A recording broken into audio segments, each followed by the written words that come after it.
नमस्कार। BA part 1 के first semester की थर्ड यूनिट में फॉर्मल एसे और पर्सनल एसे ये दो टॉपिक रह गए थे। पर्सनल एसे को कहीं कहीं फेमिलियर एसे कह के भी दिया गया है, तो आज इनको कर लेते हैं।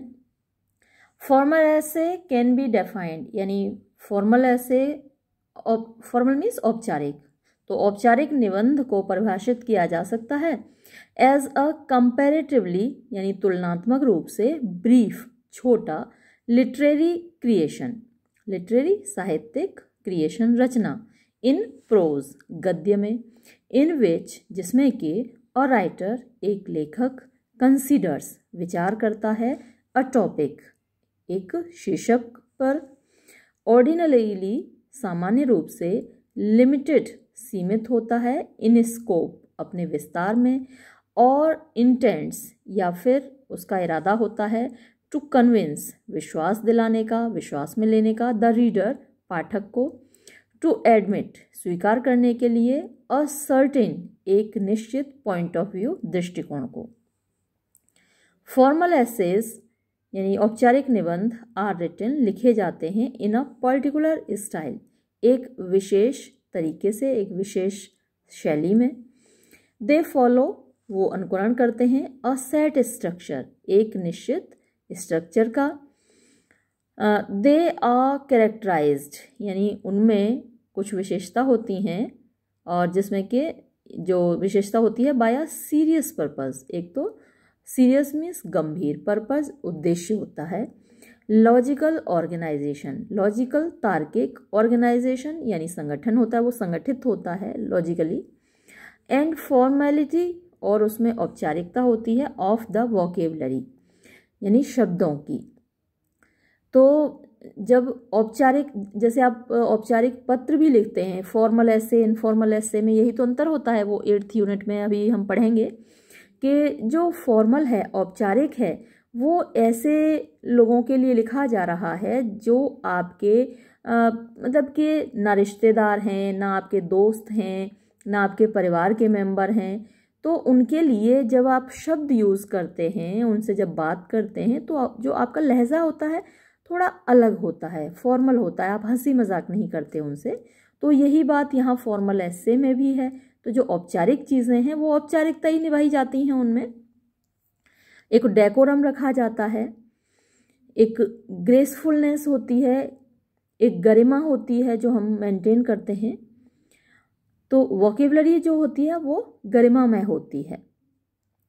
अ सक्सेसफुल फॉर्मल ऐसे, एक सफल औपचारिक निबंध, करेस्पॉन्ड्स, यानी पूरा करता है, टू द फॉलोइंग क्राइटेरिया, ये जो दिया गया है नीचे क्राइटेरिया, जो आधार दिया गया है नीचे, वो इस पर खरा उतरता है।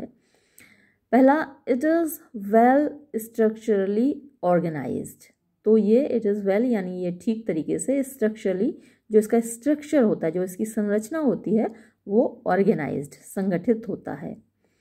इट हैज़, इसमें होता है, अ स्ट्रॉन्ग, एक ताकतवर, मजबूत, थीसिस स्टेटमेंट, थीसिस स्टेटमेंट यानी एक मुख्य वक्तव्य होता है, यानी कोई एक मुख्य बात होती है जिसके इर्द गिर्द घूमता है इससे।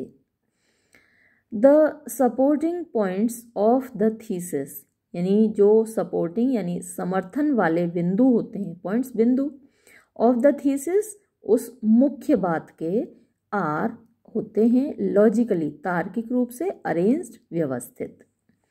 बॉडी पैराग्राफ, जो बीच की बॉडी होती है, एक तो शुरुआत में इंट्रोडक्शन होता है, लास्ट में कंक्लूजन होता है, और बीच वाला जो ऐसे का भाग होता है वो बॉडी कहलाती है ऐसे की। तो बॉडी पैराग्राफ्स, बीच वाले जो पैराग्राफ होते हैं, गद्यांश या पैराग्राफ ही बोलिए उसको, आर इंटरकनेक्टेड, वो एक दूसरे से जुड़े हुए होते हैं। कंक्लूजन, और जो निष्कर्ष होता है, समराइजेस, वो एक तरीके से संक्षेप में बताता है, द मेजर पॉइंट्स, मुख्य बिंदुओं को। एप्रोप्रिएट मीन्स उचित, वर्डिंग, शब्द, एंड टोन, और लहजा, इज यूज्ड, प्रयोग किया जाता है। तो ऐसे ही नहीं कि कुछ भी लिख दिया, कुछ भी बोल दिया, उचित शब्द होते हैं और उचित लहजा होता है। मोर ओवर, इसके अलावा, द यूज, प्रयोग, ऑफ फर्स्ट पर्सन, प्रथम पुरुष का, यानी आई, मी, माई सेल्फ, ये फर्स्ट पर्सन कहलाते हैं, इज अवॉइडेड, इससे बचा जाता है फॉर्मल एसे में। ओनली, केवल, वेरी रेयर केसेस, बहुत कम मामलों में, और अकेजन्स या अवसरों पर, allow the use of I did, I think, तो अलाउ होता है, इसमें अनुमति होती है यूज़ करने की, कि मैंने किया, मैंने सोचा, इस तरीके के जो एक्सप्रेशंस हैं बहुत रेयर केसेस में प्रयोग किए जाते हैं। दस, इस प्रकार, अ सेट स्ट्रक्चर, एक मतलब जो सेट तरीका है, स्ट्रक्चर है, जो इसकी संरचना है, इज़ फॉलोड, उसका अनुकरण किया जाता है, इन फॉर्मल एसे, यानी औपचारिक निबंध में, वेयर, जहाँ थीसिस स्टेटमेंट, यानी जो मुख्य वक्तव्य है, रेंडर्स, दिखाता है, द मेन आइडिया, मुख्य बिंदु को, मुख्य विचार को, ऑफ द एसे, यानी निबंध के, इट एस्टेब्लिश्ड, ये स्थापित करता है, द सब्जेक्ट, विषय को, एंड पर्पस, और उद्देश्य को। बॉडी पैराग्राफ, जो बीच वाले पैराग्राफ हैं, कंटेन, उसमें रहता है, डिटेल्ड डिस्कशन, यानी विशद वर्णन, ऑफ सपोर्टिंग स्टेटमेंट, सपोर्टिंग, समर्थन वाले स्टेटमेंट्स, कथनों का, मेंशन्ड, जिनका उल्लेख होता है, इन द थीसिस, यानी कि टाइटल में। द थीसिस का मतलब वही मुख्य विचार, मेन आइडिया। द कंक्लूजन, निष्कर्ष, पार्ट, यानी निष्कर्ष वाला जो भाग है, इज़ अ शॉर्ट समरी, वो एक तरीके से एक